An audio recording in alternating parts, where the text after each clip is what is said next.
You're listening to the Security Matters podcast. I'm David Puner, a senior editorial manager at CyberArk, the global leader in identity security.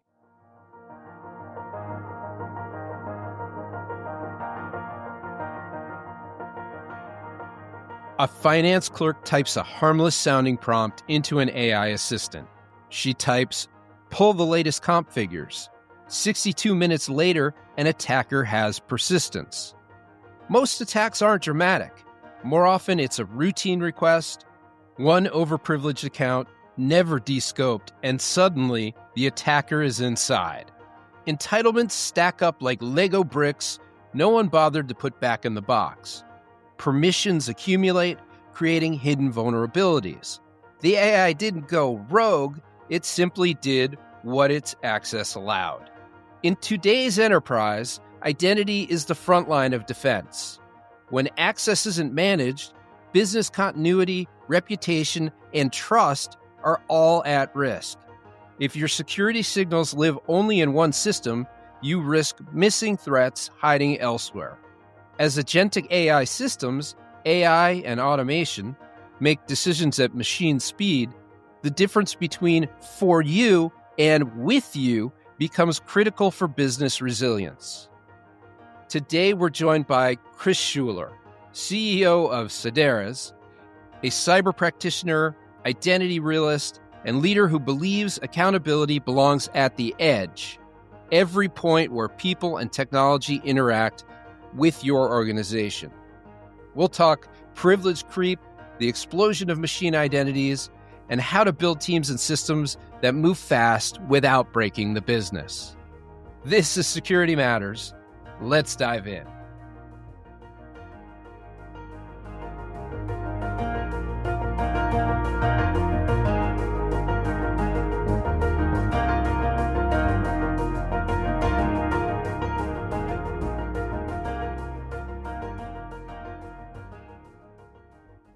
Chris Schuler, CEO at Cyderas. Thank you so much for coming on to Security Matters. Great to have you here. Thanks for having me.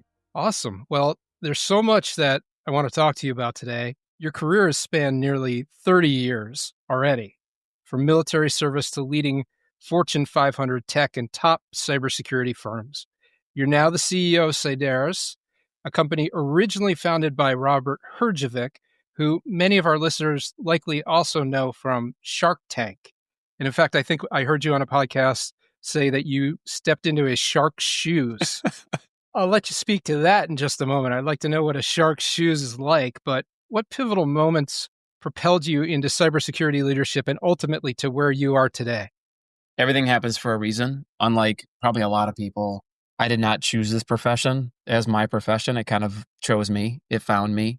In the military, I was injured and got assigned a project to help IT systems. Actually, back in the day, and this is going to date me a little bit, but before Ethernet, there was a thing called token networks, and you used to have to run token networks via cabling and all that. And we were kind of overhauling that at the same time, ripping out Ethernet. And I got assigned a project to run a team of people doing that. And that sparked my interest, my passion in IT. I thought, wow, this is incredible. And I had a computer science undergrad, and I started digging into IT more and more and really kind of digging into the structure of IT. And then fast forward late 99, early 2000, got an incredible opportunity to go kind of help the Army build out its very first security operations center. At the time, and this is going to also date and probably have people go Google because you should, SOCs didn't exist pre-2000, right? Before 2000, you had what was called computer emergency response teams, CERTs, right? So everyone had a CERT, super reactive. And the power and the juice was actually in the NOC, the Network Operations Center, where in most organizations, the telemetry all came in there. And then once they saw something bad, they would kind of kick it to the CERT to go deal with malware, et cetera. If you remember Blaster and Slammer, those were ones where the CERT was essentially the cleanup force. So that was kind of my first little foray into cyber, and that really sparked the passion in me. You were the director of the U.S. Army's first secure operations center at 25 years old. Yeah. And building it as well. I always tell, like, I don't see age in people. And a lot of it's because at a very young age, some very more senior experienced people put a lot of trust and faith in me. They saw something in me that I didn't even see. And I tend to kind of gravitate towards the same thing. I think hunger you can't teach, humbleness you can't teach, and smarts you really can't teach in terms of like inquisitivity. And that's something that I had. I just didn't have the experience and I needed the mentorship. And I had some very senior government officials that took me under their wings, mentored me, told me like, hey, don't say these things. Hey, next time don't do that. And you're like, got it. I'll never do that one again. Right. But yeah, at a very, very young age, as our industry is evolving, is something that I gravitate towards more and more now because the state of play and what we're up against, experience doesn't necessarily make you better in what we're doing today. How did your 12 years of information operations commands shape your philosophy on building strong, resilient teams in cybersecurity? The military does train one thing and one thing extremely well, and that's accountability. You think about like the warfighter and a range of fire in a warfighter. Like your entire team is counting on you in that sector of fire. If you fail your sector of fire, that means a blind spot's going to occur. And ultimately, the rest of your team could suffer the ultimate consequence, right? So if you back that into all the things the military does, it all comes down to accountability, individual accountability. And that's something that as a leader, I aspire to build in my teams is that how do you take a macro challenge and problem, both kind of the company's mission statement, company's goals, how do you break that down so that the individual person in your organization really feels accountable to get the job done? And that's a very bold thing to try to do, but in practice, it's extremely difficult because you obviously have the profiles of the people. You have to have the right profiles, but then equally, you need to have the right system to give them the responsibility to be accountable because there's nothing worse than being accountable with no responsibility. Mm. It's like in sales, right? Like owning the number, but not owning the sales team.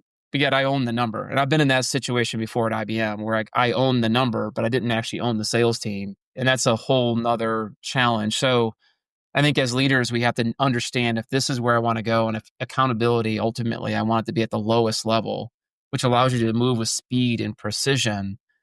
You have to also equally give them the responsibility and give them the things that they need to make that happen. And that's one thing that the military definitely builds in its leaders at a very, very early part of your career is you will get the accountability and you better go take the responsibility as well. Do you feel like that's a common disconnect? I do. I think a lot of times we actually give them responsibility and we don't give them accountability. Mm. I think as leaders, we kind of hold the accountability back and we don't feel like that we can trust them or like it's too big or it's too bold or whatever it is. But I think it's our jobs to actually simplify it down to the lowest common denominator. I think sometimes we try to do too much. We boil the ocean many times, like where we create these big, 10 big goals and all this kind of stuff. And it's like, but what is the individual really going to be accountable for? It's not all 10. It's going to be one of the 10. And if it's one of the 10, then what are they going to really own? Like, what's their KPI that they own? And can they actually manipulate and change that KPI based on their performance? There's nothing worse than feeling like I'm doing a whole bunch of work, but I don't know how it moves the needle for the company. Right. It's leaders, it's our jobs to make those connections. And the military taught me that extremely well. And interesting that you mentioned mission because you're known for a people-focused, mission-driven approach. And obviously, we've talked a little bit about the military background and then kind of alluded to your career since the military. But obviously, a lot happens between the military and the time that you get a call from Robert Herjavec just about a year ago and wind up stepping into this role. So what was that call like and how is it stepping into the shark shoes? Yeah, it's funny. The joke I make is Robert's a hell of a lot better dresser than I am, and I wear Jordans. So like I made no adjustments when I came in because you're not replacing Robert and you just need to kind of just face that immediately. It's just you're bringing all the components and the great parts of what you've done in your career. And then you're taking the best components that Robert had already built in the organization. And you're kind of merging the two of those together. I'm not a big change agent where I like come in and like put my system in place. And I've never found that really to be a huge success. I think some people have found great success in that. I don't necessarily find it a great strategy for me personally. Mm-hmm. I think understanding and appreciating where an organization that's 20 plus years old has been, right? And where they're at today and understanding the challenges, and then kind of going to the playbook and saying, okay, where have I seen that or done that? Or going to my mentor network and saying, hey, here's some challenges that the company's faced with. Like, where have you guys approached this? I don't believe in just trying to recreate the wheel for the sake of like putting my brand on it. That's very wasteful. And there is a thing called change management in an organization, that an organization can only take so much change. And you take a very well-known CEO as Robert, and you make that change, like just that by itself is a massive change for an organization. And then if you start ripping and replacing stuff, you're going to have a whole trail of broken parts lying around. And that's just something that, as a business that's accelerating, you don't need that. So it is a delicate walk. You're definitely not trying to replace, you're taking the best of both worlds. You're trying to tap into where the company's had great success, gotten you to this point, and then really digging into like, okay, where are our weaknesses and our holes? And I think the benefit that Sideris had by bringing me in was, I'm not an industry titan sales leader who understands the markets and how to position it and sell it to clients. Like, I'm a cyber practitioner, and I have been for 25 years. And it's a passion project of mine, right? Is to really build an organization that can train and equip and even provide the services that can stop threats. Like, I think we've all been dealing with Groundhog Day in cybersecurity for too long, of, not a matter of if, it's when. I mean, I hate that saying because every CISO tells me it. And every time they tell me it, it just kills me, because I'm like, 20 years later, here we are still saying the same thing, just getting a little bit quicker, a little bit faster, but ultimately breaches are still happening. So that's the beauty of being in this role now, because the components were there. It's like building a great Lego kit. I grew up building Legos with my kids. All the ingredients to build an amazing Lego is there. We just got to build it. And that's what we've been doing for the last year. In this first year in the CEO role, what's been the biggest surprise and what's been the biggest challenge for you? I think the biggest surprise has been how well we serve large enterprise complex customers. I knew Sideris was pretty good at it. I didn't know how good. One of the ethos as I came in, this is again taking the best of what they had built and layering on, is one of our ethos is that we don't do it for you, we do it with you. And that's a very big change to how this industry normally views services, right? Is like, you give us what outcomes you want, we'll have SLAs around it, and we provide it for you. Almost black box-ish. Sideris approaches it very differently. It's more of like, where is your business today? Where do you want to take it? And how do we partner with you in even a hybrid fashion? We were one of the very first ones that do kind of hybrid co-managed SOC. One of the very first ones in the industry. And if you take that and you compound it within kind of the Fortune 500, you can understand how that is an absolute strength, because in that customer segment, you're not given a cookie cutter black box approach. Like, it just doesn't work. It breaks their businesses. So that was the biggest surprise, was like, oh, wow, we're actually really good at this. And that's really hard to do. The flip side of it was, because we were led by such an incredible seller, the mechanics of our go-to-market engine to where I've seen the industry benchmark, we weren't there. And that was the one where it was like, holy smokes, like, we're how big? And we're growing how fast? And then I look at the mechanics and I'm like, and the mechanics aren't even really there. And that was like, oh, we got a lot of work to do. Like, let's not slow that engine down. But at the same time, like, there is a lot that we're leaving on the table because the mechanics, the fundamentals aren't fully there. So that was definitely the one where I thought that we were way more mature on the go-to-market side. And yeah, I mean, you saw subsequently when I took over, like, we rebranded the whole company because the brand was confusing, changed our entire website, our entire go-to-market approach, our partner ecosystem, how we focused on partners, how we partnered in general. Like, we didn't really partner before. It was kind of like, we'll work with you. We won't necessarily partner with you. I have an ethos, my partners, that I ride or die with them. Like, if we go into a client environment together, like, we either win together or we lose together, period. And I think that's long lasting. Like, CyberArk's been one of my best partners in that. I think that stands the test of time of clients and logos when you have that kind of trust with each other. And then what you can provide to your customers is such a difference from the competition. True teamwork. Yeah, it's like, it kind of goes back to military and my sports days is like, you have to trust your teammates, and your teammates aren't always going to be Sideris. And the same is true for your partners and your customers. Like everyone needs to build a level of trust, and transparency is key in that. If you're not being transparent to each other, you're never going to build enough trust to really perform at your best. What was your sport, your preferred sport? I see that there's some jiu-jitsu going on now, but back in the day?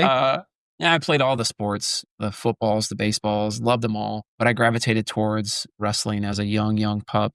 And that was always my passion. Every other sport that I did, I even pole vaulted Wow, all right. and did quite well in pole vaulting. But it was all like fringe sports to make me kind of like more well-rounded and stay in shape. Uh-huh. But yeah, wrestling was my bread and butter. And even though I have good ears, as some would call it, soft ears, I'm just smart. I wore headgear a lot in my lower belts, but definitely a hobbyist and a trained black belt in a Brazilian Jiu-Jitsu today. I train like 3 or 4 times a week. I love it. Wow. All right. Well, there's a lot we could dig into there, and maybe we'll have some more time at the end. But just a suggestion for the 2026 company kickoff, maybe you come in and pole vault onto the stage. That could be pretty good. Could do a judo throw. Yeah, that would be sprinkling a little disruption into the crowd. It's true. It's true. Thank you for all of that. And yes, I hope we can get back to sports. But let's talk a little bit about identity and identity security, our collective bread and butter here. When did identity start to become a focus for you? And was there a moment when identity security really clicked as a priority? For those old heads out there listening with me, we all avoided it our whole careers. For probably 20 years, I avoided it because it's hard, it's complicated. And just to be blunt, when you mess it up, like the business gets impacted immediately. It's like most people don't like it because it's very hard and complicated. It hit me about 7 years ago when I started really having this, we got to do something different because just controlling data and assets and getting better at data, cloud data, on-prem data, getting better at controlling the assets and the endpoints, following the hype cycle of all the different EDR technologies. Yet we're having issues, right? We're still having breaches. And it kept coming back. You saw the number climb 60%, 70%, 80% of all breaches start with identity. And it just finally, I was like, okay, I got to figure out identity. And interesting enough, a year later, I get called, hey, there's an identity company, 1,000 employees, needs a new CEO. And I was like, this is definitely a higher calling. Someone's calling me and telling me to go focus on identity now because I've avoided it for 20 years. I need to go do it. And I went and did it. And to the second part of that question, when did it click? In the first year, it didn't click because it was still hyper focused on business transformation. Mm-hmm. If you think about most identity systems up until the last couple of years, they were hyper focused on business systems and business controls and trying to meet compliance, regulatory, and risk mandates. They weren't necessarily viewed from the cyber side as the core tenet to kind of the triangle or the 3-legged stool of stopping threats. And a year in, after doing business transformation, helping provisioning new users and rapidly onboard applications so that applications can get access to large organizations, and then meeting compliance mandates, even when insurance companies said, hey, we'll raise your premiums unless you have privileged access under control. Again, all reactive, all being driven from non-cyber use cases. It did hit me at the point a year in, wow, there actually is real cyber applicability here, right? Like this IDP is the keys to the kingdom, ultimately. And if we get control of that IDP and we monitor that IDP and interconnect that IDP to assets and data, like this is the holy grail we've been looking for so many years. And that hit me a year in. The first year was just a whirlwind, COVID and everything else. But then like after that first year, it finally clicked. And I was like, oh, this could be finally the thing that we've both been looking for. And then I just went like literally inch wide, mile deep in identity, learning everything, asking a million questions. Funny thing is when you're a CEO and you start asking a bunch of technical questions, people always will take you for granted at first, and they'll start like giving you generic use cases and trying to dumb it down for you. Right. You tell them, you're like, no. Like, blow my mind. I'll capture 10 to 20%, but I'll take great notes. And then I'm going to circle up and you tell me another 10 to 20%. The industry is very small in identity because it is still hard. It's still complicated, but I think we're simplifying it more now. And the move to cloud and the simplification of it is now driving a faster rate of adoption, both from a client perspective as well as from a administrative and employee perspective, being trained and equipped on that tool set, which to me is super exciting for our industry. So then harnessing your knowledge, all of this knowledge that you have and bringing it to today, when it comes to stopping identity-driven threats, what are the biggest red flags to look for? So first of all, I think the future of where identity threat detection and response is going, ITDR, and the commingling of ITDR, and you think about what a cyber mesh would look like, SIM being one of them, but not the only component. I always recommend to my clients, like, do not forget the basics. The basics are the fundamentals. Like, do you actually have proper joiner mover lever? Are you over provisioning? Are you under provisioning? Are you over entitling? How do you have control of your entitlements? All those basic kind of foundational elements are absolutely key because it just, again, it goes back to risk exposure. The lack of kind of control in the basics just creates such a massive risk exposure. And then the blast radius, when you actually have an attack, gets amplified significantly. So when you say mesh, you're talking about like a decentralized approach. Yeah, like I'm a huge believer of all the SIMs of the world, and we're huge partners with all of them. And I think there absolutely is an element where you pull the telemetry that's applicable into those SIMs, but there's a lot of decentralized data that all is extremely applicable to understanding the level and depth and breadth of an attack, as well as what we like to kind of think about and talk about in pre-crime. Like, where could we potentially have crime where there's someone maybe is jiggling the door handles, but we don't see it because it's not in the SIM. It's not some threat signal that we're pulling directly out of our workforce access dashboard or our privileged console. It may be jiggling the console on a proof point email security device,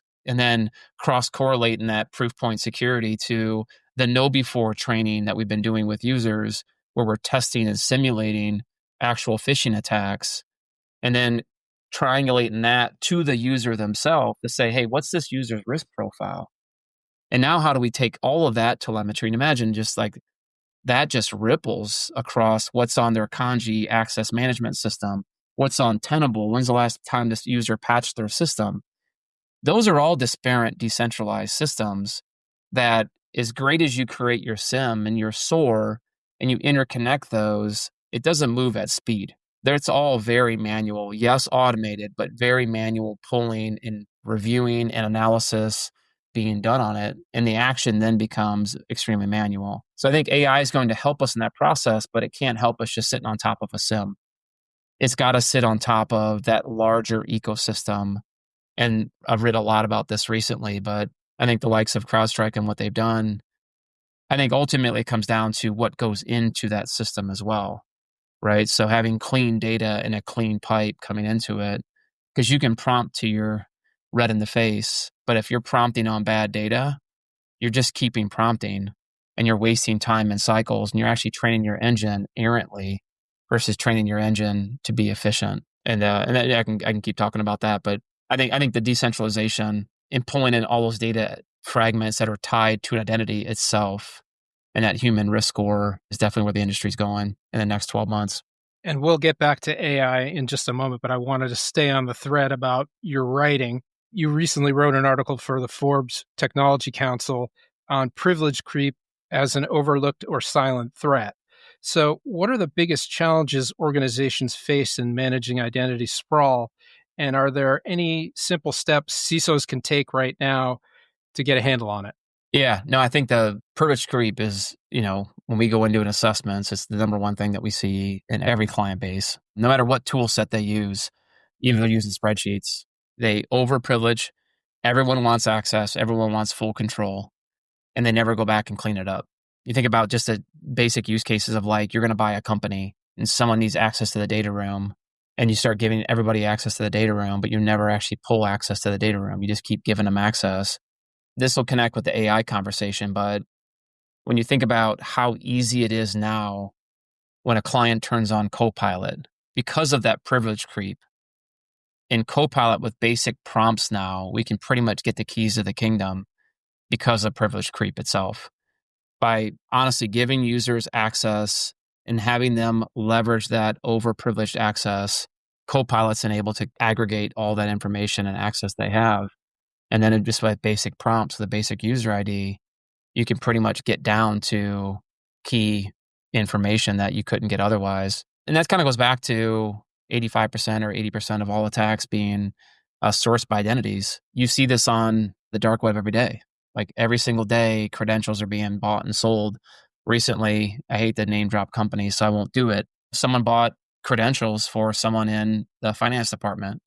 And next thing I know, there was swift transactions that were happening below the radar because they knew exactly what the radar was. So they were keeping them below the radar, and it went on for months, and they siphoned off hundreds of millions of dollars. Honestly, I think it was the largest ACH transfer scheme ever done, all based on credentials. And that user should have never had access to that ACH ever.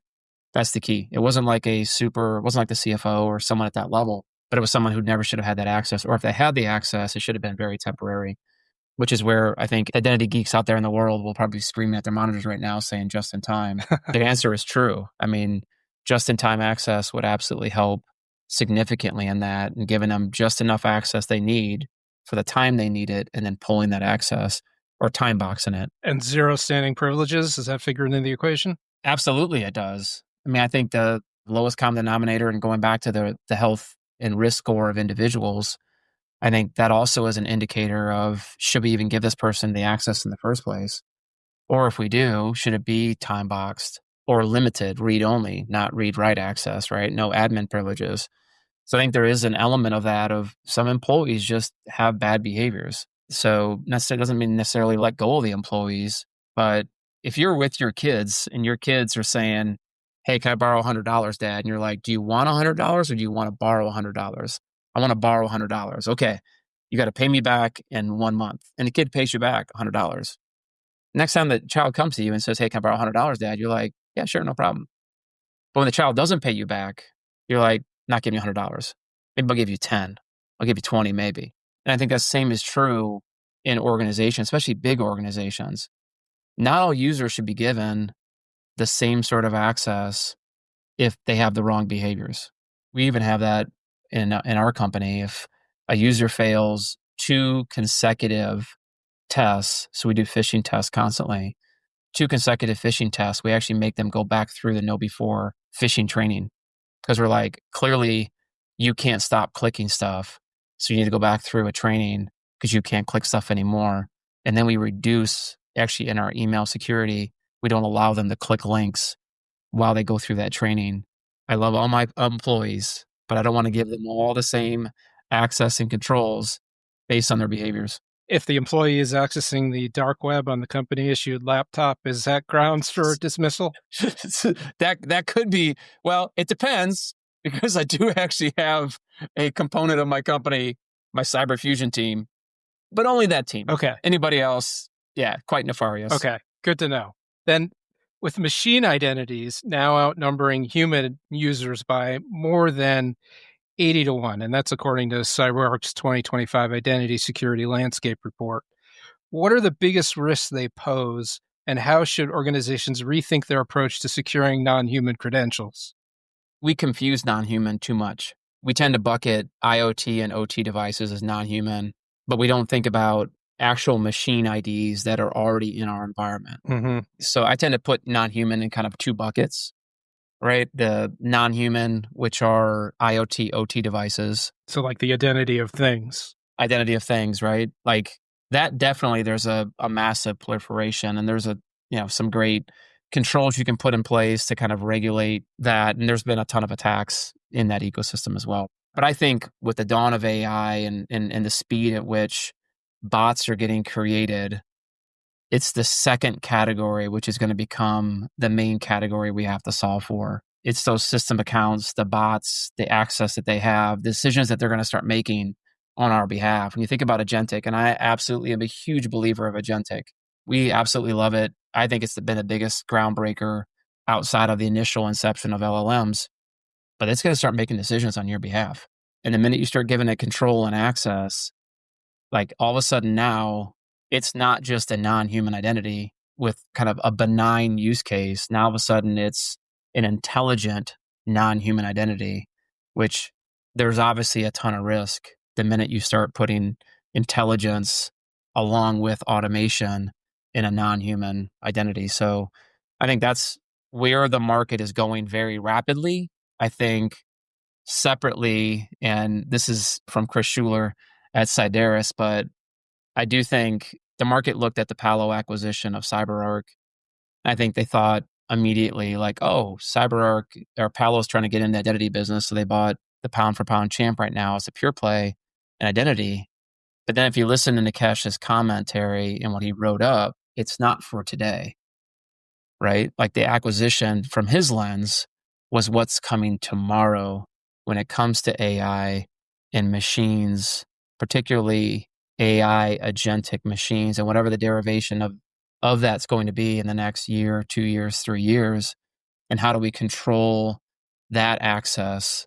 That's where personally I feel that acquisition was a very, very smart acquisition. Because if you think about what Palo controls today, they control the network, the entire network ecosystem, including the cloud ecosystem with their SASE products. They control both sides, right? So both sides they have access and control into. And now when you think about the non-human side of it, and when you think about the dawn of AI and the acceleration of agentic, they now will have the elements they need to do control on all the planes, all the surface areas. And the last component, which is we're seeing a lot of attacks that are focused on the browser specifically, where do you have a company that also has an incredible capability around browser security, as well as a acquirer who also has the same strategy around browser security. And you see a great commingling of those two as well. So that just to me is as a bystander and a partner of both, and loving to see where the strategy is going to play out and what we're all looking at from an industry perspective in the next 3 to 5 years. I think it does come back to how do we ultimately secure these AI ecosystems when we're not going to be able to have humans in the middle of all of it? It's not going to happen. So you have to build it inherently within those ecosystems and have the controls, set the framework, maps with those controls to secure those agentic systems. Because A to A, I mean, Google came out with it 6 months ago. Like conceptually, it's already been done. Agentic to agentic, right? Or AGI and basic AGI to AGI. So that day is upon us.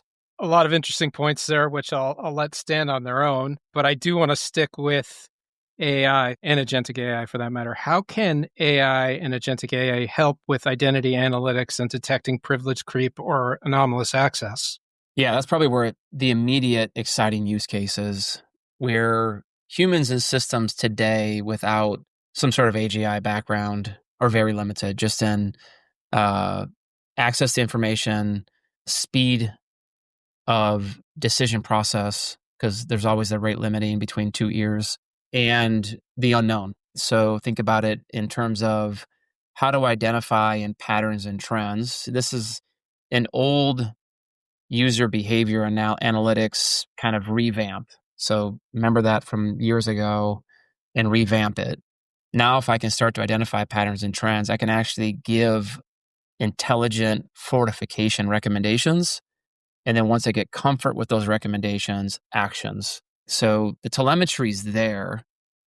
There's not like new telemetry that we need to create. The telemetry is there. The challenge has always been the decision making in the use cases. We either build static use cases for what we know, or we create the right prompts and the right decision-making criteria for an engine to do it by itself. And that's where I think agentic really is going to create that acceleration for us.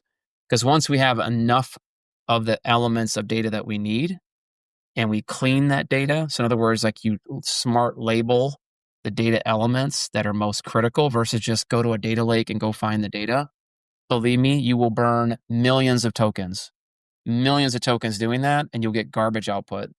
So we need to make sure that those elements are clean. But once they are, now you can see the power of agentic because it can make those decisions within those parameters that you couldn't do otherwise. What about the power of agentic for threat acceleration and attackers? How are attackers using AI in ways to create threats that are concerning you most? Yeah, we've actually started to already see that. There was a proof of concept done not too long ago, and now we've seen the first instances of not agentic yet, but we've seen the first instances of AGI in attacks. Learning ecosystems, I think that's one of the ones that many times when you do slow reconnaissance or the low and slow stuff that you guys may have heard about in the past, the fact that you can actually have a AGI tool doing that and taking the decision points based on data gathered by inserting agentic, now all of a sudden it can then pick and choose which payloads, which malware, the point of attack, how to actually get persistence in the network. That's the proof of concept that I saw recently that scared the living daylights out of me. Because it's one thing when you look at the recent Ponemon Institute, 62 minutes, point of inception to persistence. And that's just persistence with defined use cases. So an attacker doing reconnaissance and then starting the attack, but knowing where they're going to go, not learning, not adapting. As we adapt and evolve and we put some of these best of breed approaches in and have our own agentic engine, on the flip side, what scares me is that, again, you're prompting for what you know. It's learning itself as it's scanning and reconnaissing and seeing how you react.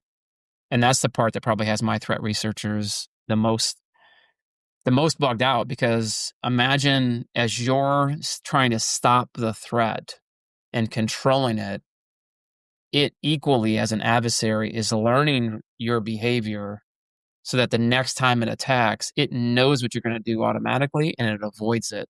Or if it does it as a smoke screen only to then go do something else. And those are the parts where, again, when you think about weaponizing malware in the past, by understanding the reaction, you then can better fortify your attack strategy and make it way more successful. So I think we don't just have to adopt it to get more efficient. I mean, AGI in general, we have to adopt it to get more efficient and get faster reaction times. We have to adopt it because they're going to start learning our behaviors and our patterns on how we respond, and then they're going to counter it. And that's probably where it's, we needed to speed up the decision process and have eventually our engines be smarter than us. And that's the only way to defend against it.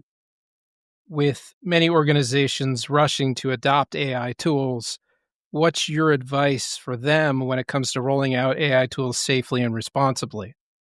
Yeah, I've seen so many customers start rolling it out and then have the oh crap moment, right? Where data that should never been seen. I had one customer roll it out and a user prompted it. And next man know, they had literally the executive salaries for all their company. So I think there's a reason why these data companies are absolutely skyrocketing right now. Because if you don't have control of your data, both the output is going to be almost unusable or multiple iterations on it, or the access to data and what they can access is going to leave you very vulnerable. So I think before you roll out AI, I think two things have to be true.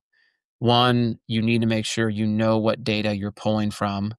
And two, you need to make sure that the controls in that data are right. Those have to be true. Then I think the use cases and what are you trying to actually achieve versus let's just create a generic, we all use it, a generic LLM to ask questions. I think knowing what you actually want out of your system and what, either efficiencies or user experience, I think understanding what the output is going to be is vitally important to make it a success. I think recently it was Harvard did a study. It was like 60% or 70%. Did you see that? Oh, Of all AI implementations are failing. interesting. There's been almost a retraction in some ways with companies who are saying like, we got to invest. We know we have to invest, pour more money in AI. But because they're not going in with those two things first, the data and the data access, and they're just jumping into throwing different use cases at it, they're failing at a very rapid rate and wasting a lot of money doing it. How do you talk to boards and execs about identity risk in business terms they actually care about? What lands? I think talking about it in business terms is the easiest to do. Using threats and risks are very difficult to quantify. I think every CISO has faced that with boards, is trying to quantify the work they're doing to keep the organization safe. I think when you talk about business transformation and business acceleration and how AI can be an accelerant for that, and securing it will allow it to further accelerate. So, like, not being the no police, but being the yes police. Shout out to a buddy of mine, Bobby Ford, who taught me that one a long time ago. But the reality is that we have to be enablers for business. So our job and what hits with boards is that if we can talk about it from a business enablement perspective, to allow the business to make those acquisitions, to invest in AI, to move to the cloud, that hits every single time. But when you start throwing out adversaries and nation state actors and all these other companies that have been breached, like, you almost get an analysis paralysis approach from the board, and that's just not productive. And you want a productive conversation with the board. So I think approaching it from that business lens, and you see so many CISOs now have made that transition into those business board seats, right? Because they now understand that the business has to make money. The business has to produce their product. Your job is to allow them to do it safely. As far as the cloud goes, I'm glad you brought that up. What misconceptions do you see about cloud security, and how can teams proactively manage risk in these environments? Yeah, I think there's two approaches to the cloud, right? One is taking my existing tools and systems and enabling it for the cloud. And then secondly, there's an approach of native cloud tooling and systems, right? So born in the cloud. And that's been around for 10 years.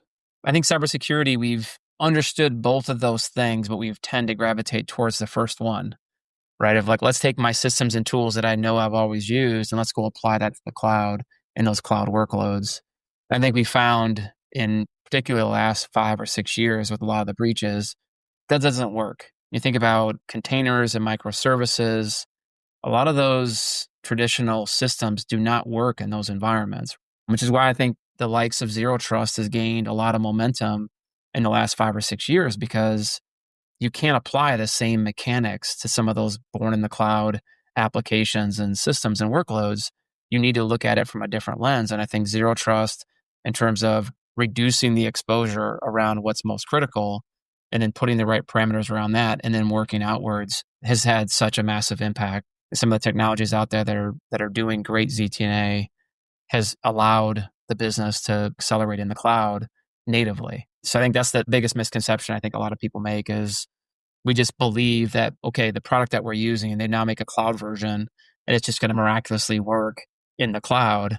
When it really, you have to look at what is the workload that we're doing in the cloud and then figure out. And I think backing it up, again, using business terms, I think if the CISO and his team or her team are invited to the table early in the process, you can build that architecture from the very beginning in the cloud.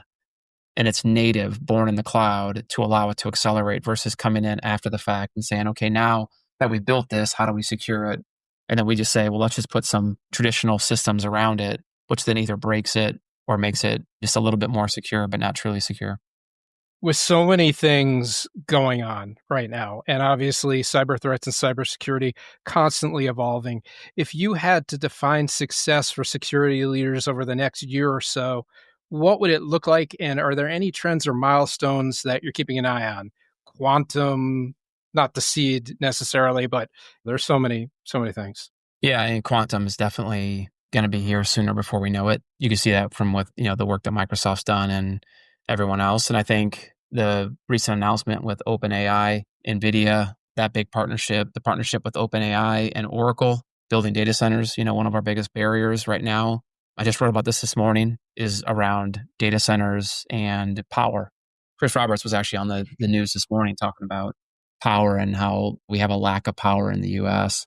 We talked a lot about AI for a reason. I still find way too many CISOs and CIOs that have not embraced it themselves. Look, it's a steep learning curve for sure. But like any steep learning curve, if you don't put your foot in the water and start getting acclimated, you'll never put your foot in the water. And someone else will. And we already talked about it. The attackers are already doing it. We need to do it for our business. We need to do it for ourselves, for our industry. I love that some of our partners are really doubling down heavy on AI and making some big bets and some big acquisitions. You saw that recently with CrowdStrike's acquisitions with Pagia. CyberArk made some pretty big acquisitions recently as well to kind of bring more of that ecosystem together. We need to double down on that. So my biggest encouragement and what I've been investing my own time and energy into is around AI. We have to embrace it as first movers and take our lumps with it. You're going to fail. One of my best mentors taught me in the very early days is, Chris, you never actually fail. You learn from every experience. So, fail, but fail fast. We're going to take some lumps, but we got to learn from those lumps and get better. So I think AI is definitely the one.